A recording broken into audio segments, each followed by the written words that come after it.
Você já viajou ou até mesmo mora na cidade do Rio de Janeiro? Bom, tenho certeza que se você já foi ao Rio alguma vez na vida, provavelmente visitou o Cristo Redentor, a Lapa, o Bondinho do Pão de Açúcar, a Pedra da Gávea, certo? O Rio é extremamente rico quando o assunto é beleza natural.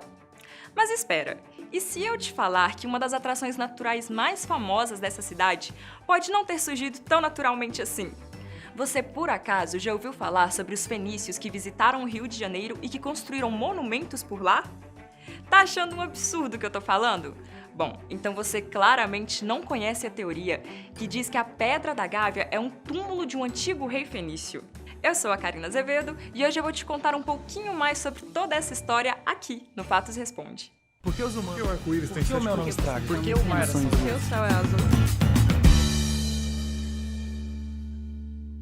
Para a gente começar a entender toda essa teoria que até então pode parecer meio maluca, que tal a gente revisar quem foram os fenícios primeiro? Melhor, né? Bom, para quem já não se lembrava mais, os fenícios surgiram por volta de 3.000 anos antes de Cristo. A região que eles habitavam hoje corresponde a uma faixa litorânea que existe no atual Líbano, Síria e ao norte de Israel.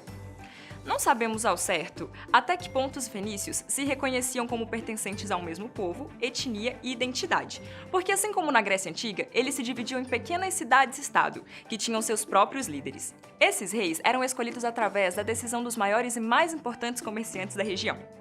Cada cidade-estado podia tanto se alinhar quanto duelar umas com as outras. Mesmo assim, eles conseguiram se desenvolver de uma civilização que vivia basicamente da agricultura para um povo que vivia do comércio. Por habitarem uma grande faixa litorânea de terra, os fenícios conseguiram desenvolver cada vez mais as suas habilidades marítimas de navegação. Eles saíam em barcos para negociar suas mercadorias e fazer acordos com diferentes povos em distantes regiões. Outra grande contribuição desse povo para a história foi o desenvolvimento do seu alfabeto, que, acreditem, é considerado o primeiro alfabeto a ser usado a nível estatal, além de ser considerado o ancestral de todos os demais alfabetos fonéticos. Essa popularidade desses símbolos e sons que formavam a extinta língua fenícia se deve principalmente ao fato deles serem comerciantes famosos pelos mares ali da sua região, popularizando assim a sua escrita e fonema na hora de fechar uma venda com algum povo vizinho. Quando o assunto é religião, os fenícios tinham uma visão muito interessante da vida.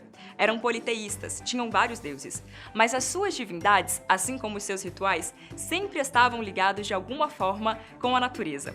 Eles adoravam grandes árvores, montanhas, animais, realizavam rituais de sacrifícios em lugares abertos e sabiam reconhecer a divindade e espiritualidade que existe na própria natureza.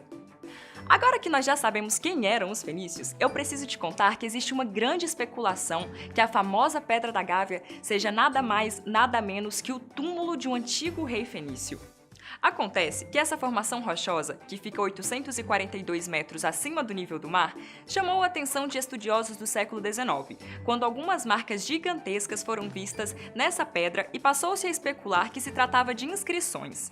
Na época, Dom Pedro I ordenou que pesquisas oficiais fossem feitas pelo Instituto Histórico e Geográfico do Brasil, com o objetivo de estudar e tentar identificar essas inscrições que foram encontradas ali. De 1839 até 1946, muitas expedições foram feitas envolvendo visitas de exploração à rocha, mas nada até então tinha sido claramente resolvido. Foi em 1956 que uma primeira notícia empolgante chegou ao conhecimento de todos. Uma entrada foi encontrada na pedra, e essa entrada formava um corredor que ia de um lado até o outro da Gávea, e no centro desse corredor existia uma gruta. Os pesquisadores passaram a desconfiar que aquele corredor havia sido feito por mãos humanas, e não graças à sorte ou coincidências geológicas. Alguns anos depois, em 1963, o arqueólogo Bernardo Silva Ramos conseguiu fazer pela primeira vez a tradução das inscrições que haviam sido encontradas na pedra ainda nos tempos de Dom Pedro I. Ele percebeu, depois de estudar cuidadosamente cada marca ali gravada, que a inscrição era formada por letras de uma língua já extinta, o fenício. Assim como no árabe e no hebreu atual, a língua fenícia era lida da direita para a esquerda, ou seja, de trás para frente. A inscrição na Pedra da Gávea também estava escrita assim.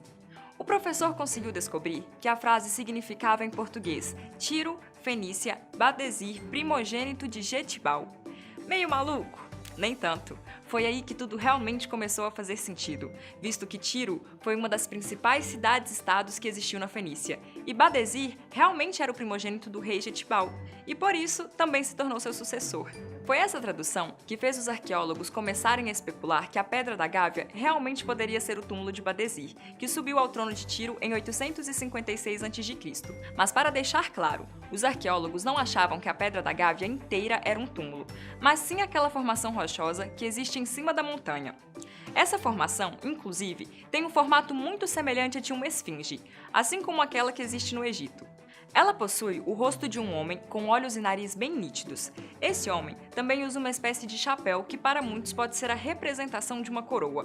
E segundo o presidente da Associação Brasileira de Espeleologia e Pesquisas Arqueológicas, Roldão Pires Brandão, em uma entrevista cedida ao jornal O Globo, o amontoado de rochas que existe no topo da Pedra da Gávea é uma esfinge gravada em granito pelos fenícios, a qual tem a face de um homem e corpo de um animal deitado.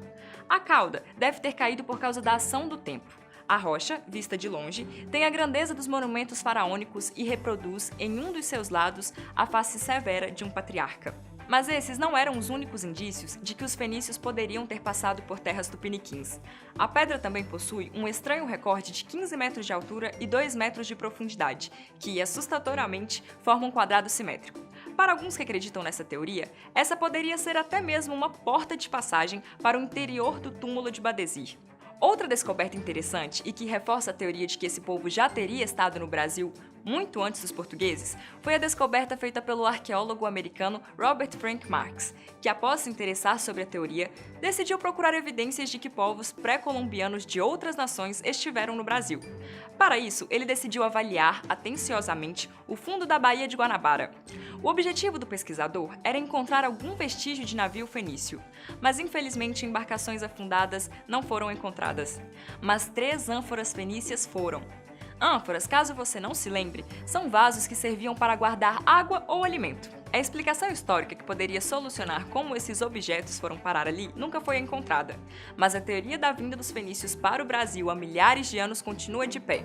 Mas e você aí de casa? Acredita que essa teoria pode ser real ou tudo não passa de muita imaginação? Conta pra gente aqui embaixo pelos comentários. Até a próxima, tchau!